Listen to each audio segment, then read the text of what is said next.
नमस्कार, आप देख रहे हैं जी राजस्थान न्यूज। आपके साथ मैं हूं पुरुषोत्तम वैष्णव। तो लीजिए जनाब, निकाय चुनाव में भी अब शिक्षा। जी हां, पार्षद बनना है तो मैट्रिक पास हो जाइए, मैट्रिक फेल यानी कि आप पार्षद नहीं बन पाएंगे। आंकड़े बताते हैं कि राजस्थान के लगभग 40% से अधिक पार्षद इस बार चुनाव नहीं लड़ पाएंगे क्योंकि वो मैट्रिक पास नहीं है। और इन सबके बीच में से भारतीय जनता पार्टी के वरिष्ठ नेता और मंत्री, उच्च शिक्षा मंत्री कालीचंद सराफ ने एक नया शगुफा भी छोड़ दिया कि भैया अब आप चुनाव में ही क्यों, संगठन में भी शिक्षा लागू कीजिए। मतलब मंडल अध्यक्ष से लेकर के जिला अध्यक्ष और प्रदेश अध्यक्ष से लेकर के प्रदेश महामंत्री बनना है तो कोई न कोई शिक्षा का क्राइटेरिया होना चाहिए। अच्छी बात है, पढ़े लिखे देश, युवा देश के अंदर पढ़े लिखे लोग राजनीति में आएंगे तो अच्छे संकेत जाएंगे। लेकिन ये बंदिशें केवल स्थानीय निकाय चुनाव या ग्रामीण और पंचायत के चुनाव तक क्यों नहीं सांसद पढ़ा लिखा होना चाहिए, क्यों नहीं विधायक पढ़ा लिखा होना चाहिए और क्यों नहीं पार्टी का पदाधिकारी पढ़ा लिखा होना चाहिए। तो आज हम न्यूज एंड व्यूज में इसी मुद्दे पे चर्चा करेंगे। चर्चा के लिए मेरे साथ खास मेहमान हैं, उनसे चर्चा शुरू करें उससे पहले देखते हैं ये न्यूज। लड़ना है निकाय चुनाव तो पहले देनी होगी मार्कशीट, अगर नहीं है 10वीं पास तो नहीं मिलेगा टिकट। लीजिए साहब, हो गया फैसला, निकाय चुनाव में अब अनपढ़ पार्षद नहीं चलेंगे। अगर चुनाव लड़ना है तो 10वीं पास का दस्तावेज लाना होगा, बिना इसके नुमाइंदगी का सपना पूरा नहीं हो सकता। सरकार के भेजे अध्यादेश पर राज्यपाल कल्याण सिंह ने मुहर लगा दी है। अब अगस्त में होने वाले निकाय चुनाव इसी बुनियाद पर होंगे। अध्यादेश पर लगी गवर्नर की मुहर निकाय चुनाव में होगा लागू। पार्षद, चेयरमैन और डिप्टी चेयरमैन सब होंगे अब पढ़े लिखे। सरकार के इस बिल्कुल ताजा फैसले के बाद निकाय चुनाव की तस्वीर पूरी तरह बदल जाएगी। पंचायतों के बाद अब निकायों में भी पढ़े लिखों का बोलबाला होगा। इससे पहले सरकार पंचायती राज चुनाव में पढ़ाई लिखाई की पाबंदी को लागू कर चुकी है। हालांकि जब ये फैसला किया गया तो खासा सियासी हंगामा मचा था। इस मामले में कांग्रेस ने याचिका भी दाखिल की थी, जिस पर सुनवाई अब तक चल रही है। वैसे इस विरोध को बीजेपी ने खारिज कर दिया था और इसे कांग्रेस की मजबूरी बताई थी, लेकिन इस फैसले का सबसे ज्यादा फायदा उसे ही हुआ था। राज्य के आगामी स्थानीय निकाय के चुनाव के अंदर शैक्षणिक योग्यताओं की अहर्ताओं को आज कबीना ने रखे जाने के लिए अनुमोदन किया। वैसे मंत्री जी नफे नुकसान की कुछ भी कहें, लेकिन उनका दिल हकीकत जानता है, तभी इसे संगठन में भी जरूरी बता रहे हैं। कि संगठन के जो अधिकृत व्यक्ति हैं उनको पूछिए। शिक्षा मंत्री के नाम के नाते संगठन में जब शिक्षित लोग हम राय देंगे उनको व्यक्तिगत रूप से कि भाई यहाँ भी शिक्षित लोग होने चाहिए। संगठन में जो लोग शिक्षित हैं। हालांकि कांग्रेस इस पूरी कवायद को छलावा बताती है। सरकार के फैसले की टाइमिंग पर वो सवाल खड़े कर रही है। फैसले पर कांग्रेस का वार, टाइमिंग को लेकर उठाए सवाल, अध्यादेश से लागू कराने की कोशिश क्यों, विधानसभा में क्यों नहीं लाती बिल। जाहिर है कांग्रेस के सवाल महत्वपूर्ण हैं।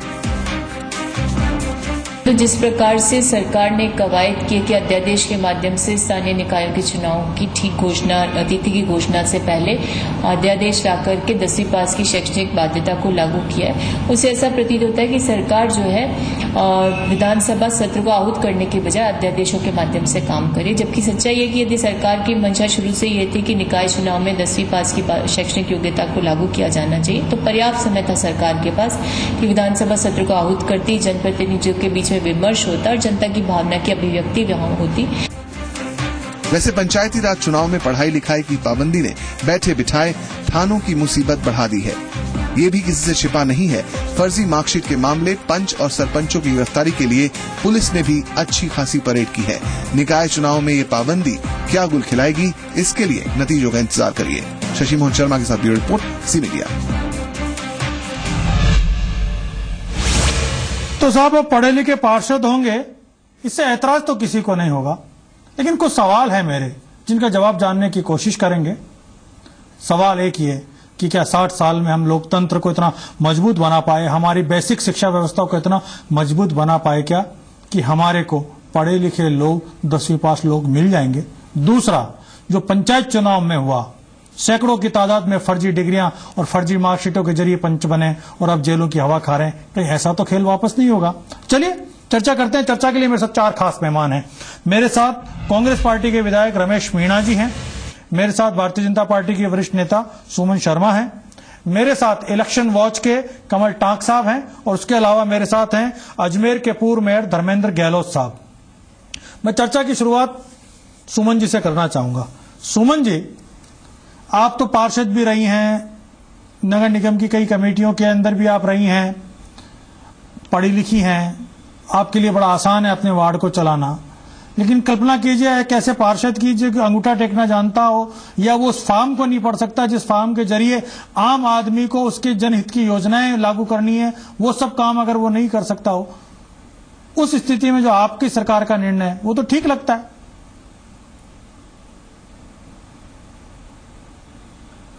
पुरुषोत्तम जी, मैं एक बात बताऊं, जब हम पढ़े लिखे भारत की कल्पना करते हैं और सबको साक्षर बनाने के लिए सालों से इस देश में अभियान भी चलता है और परिणाम भी आता है, तो मुझे लगता है कि नगर पालिका हो या पंचायत चुनाव हो या सरपंचों का चुनाव हो, शिक्षा को अनिवार्य करना तो उचित है ना। आपने अभी एक उदाहरण दिया, हम लोग शहरी क्षेत्र में रहते हैं, वहां तो ये समस्या ज्यादा नहीं आती, परंतु ग्रामीण क्षेत्र की यदि बात करें, वो पढ़े लिखे नहीं होते हैं तो उनको कई चीजों का सामना करना पड़ता है और बाद में पता चला कि टेन्योर पूरा हुआ और उधर वो। लेकिन सुमन जी, इस निर्णय से लगता है कि आप लोगों ने अपने वोट बैंक को और आपके जो समर्थक पढ़ा लिखा तबका भाजपा का समर्थक कहा जाता है उसका फायदा उठाने के लिए आपने ये डिसीजन कराया है।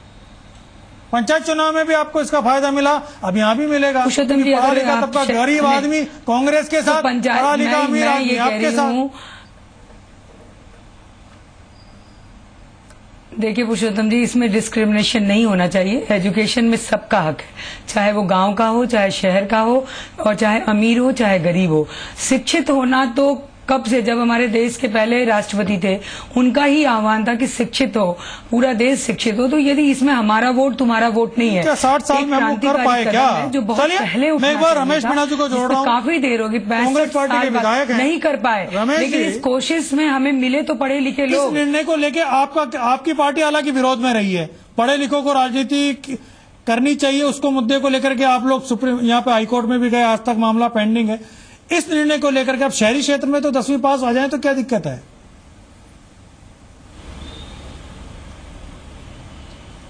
पुरुषोत्तम जी, मैं ये कहना चाहता हूं कि साक्षरता होना चाहिए और पढ़ा लिखा व्यक्ति पार्षद बने, सरपंच बने, पंच बने, लेकिन जिस प्रकार राजस्थान सरकार ये अध्यादेश बड़ी जल्दी लेके आई है, लोगों को जागरूकता पैदा करनी चाहिए पहले और उसके बाद इसको लाना चाहिए था। आज राजस्थान की स्थिति भारतवर्ष में क्या है, साक्षरता की दर क्या है, ये आपको मालूम होगा। मैं सुमन जी से कहना चाहूंगा कि अपने इंडिया की जो लिटरेसी की रेट है 74.0%, 04%, और हमारे राजस्थान की साक्षरता लगभग रमेश जी 55 साल आपकी सरकार का राज रहा है, आपकी पार्टी का राज रहा है, और जिम्मेदारी तो आपको उठानी थी ना। ये 55 और 60 की बात नहीं है, ये पूरे भारतवर्ष की हमने 2001 से और 2011 तक कितनी प्रोग्रेस की आप एजुकेशन में देख लीजिए। अभी एग्जाम्पल के तौर पे देख लीजिए कि पंचायत राज के चुनावों में हमें सरपंच का कैंडिडेट नहीं मिला जो 8वीं पास था। सुमन जी, मेरी बात को सुन लीजिए पहले, और आप 91 में देख लीजिए कि राजस्थान की एजुकेशन दर क्या थी, 38.55%, और जिसमें महिलाओं की जो साक्षरता दर क्या थी, 20.44%, और पुरुषों की दर क्या थी। रमेश जी, अब 65 साल आजादी के बाद में तो आशा कर सकते हैं कि पढ़े लिखे लोग राजनीति में आए। अब आप 2001 में 70% और जिसकी एवरेज थी 60.41%। तो आप पहले बात करते हो, पहले राजस्थान में लोगों को साक्षरता शिक्षित बनाइए, उसके बाद अध्यादेश लाइए। आपने तो एक ऐसा काला कानून ला दिया जो लोकतंत्र का गला घोटने के समान है, लोकतंत्र की हत्या कर रहे हो आप इसमें। मेरे साथ धर्मेंद्र गहलोत जुड़े हैं, अजमेर के पूर्व मेयर हैं। 60 से गहलोत साहब, बतौर मेयर आपके सामने पार्षद आते होंगे। अजमेर के पार्षदों के बारे में मुझे पता है कि 4-5 पार्षद तो ऐसे थे जो कि वास्तव में केवल अंगूठा लगाना जानते थे, अपना नाम भी नहीं लिख सकते थे। ऐसे पार्षद क्या अपने क्षेत्र के हित की बात कर सकते हैं क्या? बतौर मेयर आपके सामने जब आते होंगे, आपको लगता है कि वो लोग अपने क्षेत्र की बात कर पाते थे? मैं ये कहना बिल्कुल चाहूंगा पुरुषोत्तम जी, ये बात सही है कि जो भारतीय जनता पार्टी ने 10th का लागू किया है, इसके लिए मैं बहुत बहुत पहले तो इनको धन्यवाद प्रेषित करता हूं। फिर दूसरा ये है कि ये निवेदन है कि जिस प्रकार से जो पार्षद रहते हैं, मैं कहता हूं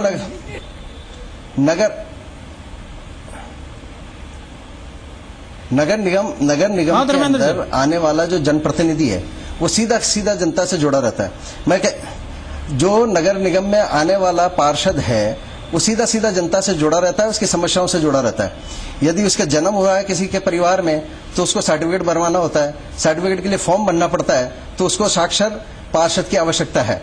अगर मृत्यु है तो मृत्यु प्रमाण पत्र के लिए है, विवाह का रजिस्ट्रेशन हो गया तो विवाह के रजिस्ट्रेशन के लिए अनिवार्य है। किसी प्रकार की जो सरकार की कई योजनाएं चलती है, जो अभी शहरी रोजगार मिशन चल रहा है, इसके तहत अगर लॉनिंग है तो उस पार्षद जी को, अगर जनप्रतिनिधि को यह पता नहीं होगा कि सरकार के द्वारा आई हुई योजनाएं कौन कौन सी है, इसकी किस प्रकार से फॉर्मेलिटी करनी है, तो जनता तक कैसे पहुंचेगा और जनता को कैसे लाभ पहुंचाएगा। एक फिर इसके अंदर निवेदन है कि जब स्वयं सहायता ग्रुप चलता है, सरकार की स्किल डेवलपमेंट की योजना अभी धर्मेंद्र जी, आपके अजमेर के नगर निगम के सीईओ मिस्टर गुट्टई जो हैं वो नॉर्थ ईस्ट से आते हैं, उनको हिंदी की एक लाइन नहीं आती।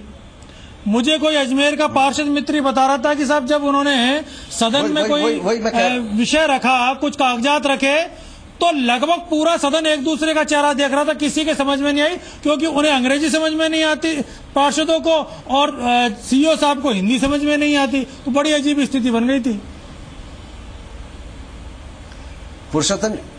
पुरुषोत्तम जी, वास्तव में दैनिक जीवन में भी इनको ध्यान में आ रहा है कि उन सीईओ साहब को इंग्लिश नहीं आती। चलो हम इस बात पे नहीं आते कि उनको इंग्लिश नहीं आती और पार्षदों को उनको इंग्लिश आती है और पार्षदों को इंग्लिश नहीं आती, किंतु बेसिक नॉलेज तो कम से कम होनी चाहिए। एक्ट क्या है, एक्ट के बारे में जानकारी नहीं है। कई बार मॉडल बायलॉज बन के आता है, मॉडल बायलॉज पे सीधा सीधा सील ठप्पे लगा देते हैं। जब वो बायलॉज बन जाता है तो फिर समस्या लेके आते हैं, तो हमारे शहर के लिए लागू नहीं हो सकता। तो जब आपके पास मॉडल बायलॉज आया था, उसको पढ़ने की बात करते हैं, निगम के द्वारा सर्कुलेट होता है, कई पार्षदों के पास पहुंचता है, वो पढ़ा रहता है 7 दिन तक। उसको जब सदन में आते हैं उस पर चर्चा नहीं करते, और बिगड़ चर्चा के कई बार वो बिगड़ पड़े पास हो जाता है के बाद को सुझाव देना। मैं एक बार धर्मेंद्र जी कमल टांग साहब को जोड़ना चाहता हूँ, इलेक्शन वॉच से है, निश्चित रूप से लोकतंत्र की मजबूती के लिए काम करता है इनका संगठन। कमल जी, लोकतंत्र की सबसे निचली कड़ी है वो स्थानीय निकाय है। सरकार की इस कोशिश को अगर राजनीति से इतर अगर देखा जाए, कैसे लेंगे? एक इलेक्शन वॉच के प्रतिनिधि के नाते क्या लगता है? देखिए, शिक्षा सबको होनी चाहिए, सारे ही जितने भी प्रतिनिधि हैं वो शिक्षित होने चाहिए, इससे कोई मना नहीं करेगा और इस बात से कोई इतर नहीं करेगा। पर प्रश्न यहाँ पर यह आता है कि आप शिक्षा किस तरीके से लोगों के अंदर लाना चाहते हैं। क्या आप डंडे के जोर पे शिक्षा को लागू कराना चाहते हैं? आप कोई व्यवस्था ऐसी बिठा सकते हैं जिससे कि शिक्षित लोग आए, लेकिन आप कोई डंडे से ऐसी व्यवस्था नहीं बिठा सकते जो लोकतांत्रिक परिधि से बाहर जा रही हो, जो डेमोक्रेटिक व्यवस्था को उल्लंघन करके जाती हो। अब आप देखिए, मौजूदा जो ये लेके आए हैं वो भी अध्यादेश लेके आए हैं, और ये बात सही है कि अगर ये चाहते तो इसका विधानसभा के अंदर वो विधेयक लाके पास करा सकते थे और उसको बिल को पास करा के और फिर इसे लागू करा सकते थे, लेकिन नहीं। इन्होंने पंचायत के अंदर भी आनन फानन में चुनाव की घोषणा के कुछ समय पूर्व अध्यादेश लाके लागू किया, और अब भी चुनाव अब 2-3 दिन में ये लागू हो जाएगा, घोषणा शुरू हो जाएगी चुनाव की, और तब लाए हैं जिससे कि कोई इसको कोर्ट में भी चैलेंज ना कर सके। और कोर्ट में, क्योंकि कोर्ट के हाथ बंधे हुए हैं, कॉन्स्टिट्यूशनल प्रोविजन है कि एक बार इलेक्शन प्रोसेस स्टार्ट हो जाए, ये बड़ा मुद्दा है साहब। इसको इलेक्शन को क्यों सरकार तो पिछले दरवाजे से इस प्रकार के प्रयास करती है? क्यों नहीं वो सदन के अंदर, विधानसभा के अंदर इन प्रस्ताव को लाती है? वहां से विधानसभा में बहुमत है साहब, 163 164 विधायक है, प्रस्ताव पर चर्चा करके लेके आए तो ज्यादा अच्छा रहेगा, लोकतांत्रिक तरीका होगा। चलिए, मुझे भी एक छोटे से ब्रेक के लिए रुकना है। जब ब्रेक से लौटेंगे तो भारतीय जनता पार्टी से जानने की कोशिश करेंगे कि भैया जल्दबाजी क्यों करते हो, क्यों नहीं नियमों से आते। छोटा सा ब्रेक।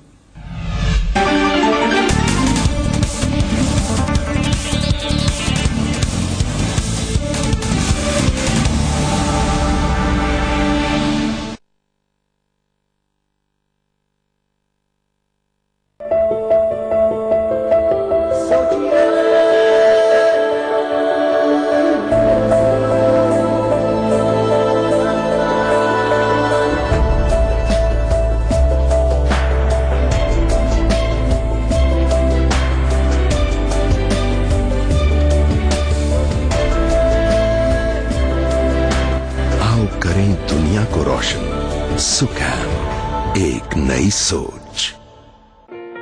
परवरिश के हर लम्हे से परिचित हैं हम, इसीलिए बरसों से दोस्ती निभा रहे हैं हम। सालों साल से असरदार स्टारथीन हैं हम, हर फसल की समस्या से परिचित हैं हम। सवाल का स्टारथीन, हर किसान और फसल से अटूट रिश्ता।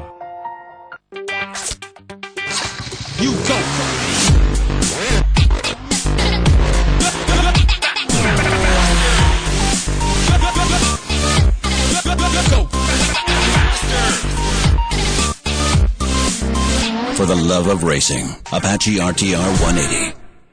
क्रेमिका टेस्टी तो है, लेकिन मैं इसे स्कॉलर कैसे बनूंगा? पढ़ाई करके। क्रेमिका बिस्किट्स, दावा सिर्फ एक, कमाल का टेस्ट।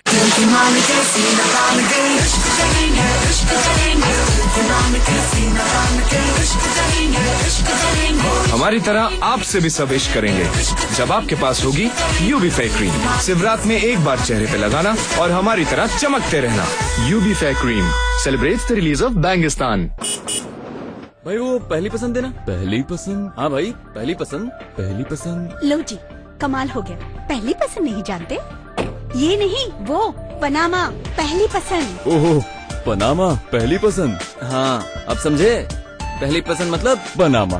जापानी तकनीक से विकसित पनामा रस चूसक कीटों का मुंह बंद कर देता है, फसल की रक्षा करता है और स्वस्थ बनाता है। अरे वो पहली पसंद देना जरा। पनामा पहली पसंद, रस चूसक कीटों का मुंह बंद। संशोधित हाइब्रिड एरंडी, बीज तो लाना वेस्टर्न का। Western 6, western Vijay 66, western 27। Shekhawati Group of Institutions Seeker approved by AICTE and affiliated to RTU Kota। एक ऐसा कॉलेज जहां पर आपको मिलेगी 100% कैंपस प्लेसमेंट की सुविधा। अभी तक 1800 से ज्यादा विद्यार्थियों का प्लेसमेंट, 150 से ज्यादा कंपनियों से tie up, well experience staff, HD labs, wifi campus, personality grooming session, वर्ष पर्यंत विभिन्न गतिविधियों का आयोजन, विश्वविद्यालय मेरिट्स और औद्योगिक भ्रमण। कॉल 9828390267 और 9414039303।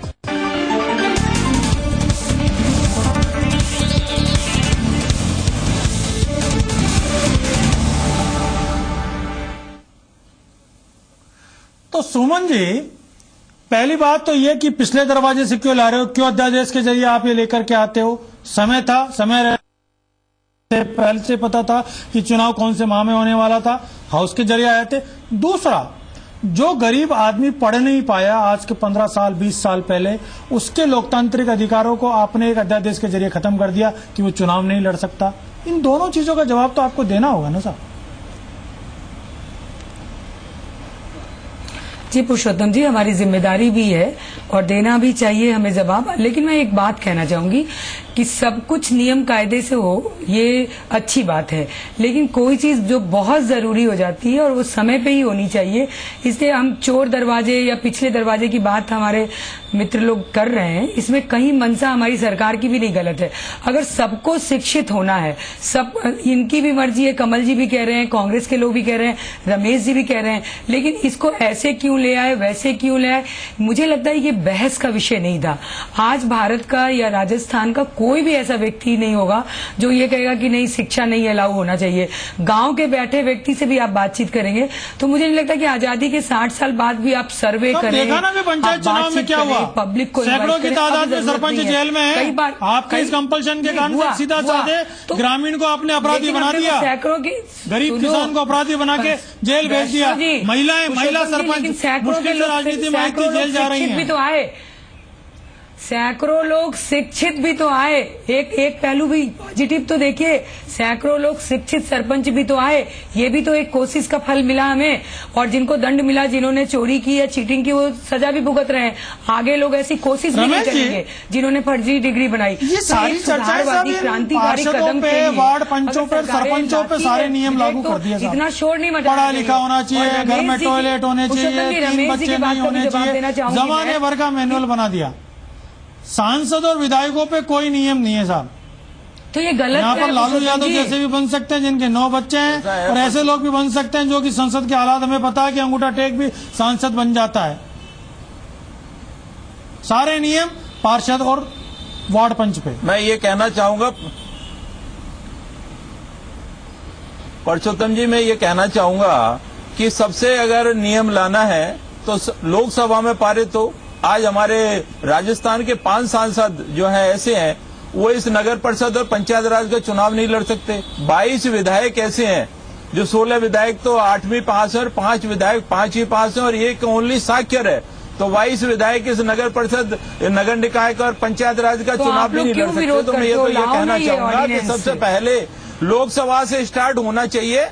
और दूसरा, यदि ये आनंद फानन में इतनी जल्दी क्यों लाए, कहीं से भी शुरुआत है, स्वागत तो कीजिए रमेश जी। वहां पर बहस होती, लेकिन मुझे ऐसा लग रहा है कि ये विधायकों का बहस की 60 साल तक देश में ये विषय बहस का रहा नहीं। और राजस्थान देश का कोई भी व्यक्ति नहीं चाहता कि मतलब मोदी जी के अनपढ़ लोग राजनीति में आए। ऑर्डिनेंस लेके आए, राजस्थान में बहुत अच्छा काम किया है।